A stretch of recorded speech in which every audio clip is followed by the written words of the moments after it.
What was the kid that passed away? Aldo. Aldo. Yeah. And Aldo, can you explain what he had? So Aldo had terminal cancer, and he was diagnosed with terminal cancer when he was like young, like 4 or 5. Wasn't supposed to make it to 9, and then wasn't supposed to make it to 15, and then wasn't supposed to make it to 18. I think Aldo passed away when he was 20 years old. Mhm. And just a remarkable young man, just a great soul. And he never had a bad day, even when he was in pain, No. even when he was fighting. He was always just such a positive kid. And I remember like his last 6 months of living, all he wanted to do was go to Legoland with his family. Yeah. Like that's it. Yeah. And people don't realize these families are like, how are you working? Like, you know what I mean? Like, is a mom and dad, like, you're taking these kids for treatment constantly at Rady's. Like, your whole life is engulfed by that. Like, how are you expected to work and pay your bills and like all the things that we're like super stressed about? Like, all they're trying to do is just keep their kid alive, Yeah. you know? And so And the community has to help in those situations, right? Just for the basics. And we were able to provide Legoland for him and his family. He did. I don't think he got to go because he was too sick by then.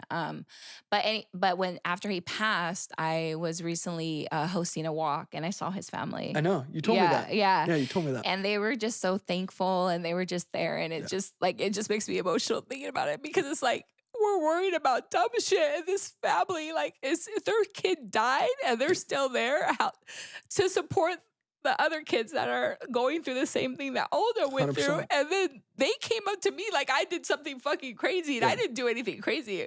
All I did was show up to the prom and give them Legoland tickets, and I think give them a hotel. I don't know. We did what we could. You know what I mean? And I think that's the point, is that you never know whose life you can affect. And I'm sure you've affected so many people, Dan. It's ripples.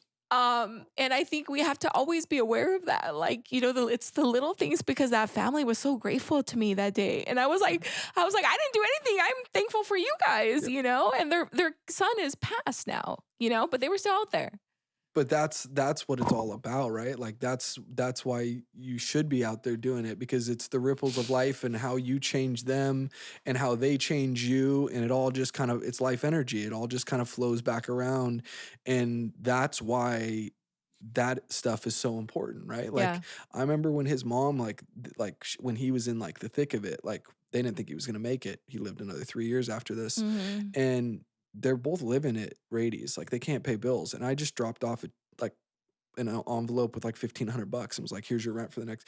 And she's just like, what? And I'm like, it's money. You know what I mean? Yeah. Like, I don't even worry about it. Yeah. Like, just go be with your family. But like, you don't realize the struggle that people are going through on a daily basis. Like, even people that you think like have the world by the balls have some sort of struggle in their life that they're putting on a good face for. Yeah. And that's why, like, I just think that you got to be kind to people. You got to treat people with respect. You got to treat people with kindness. Like, I try to treat everyone the same. And I just think that there's something to that with life energy.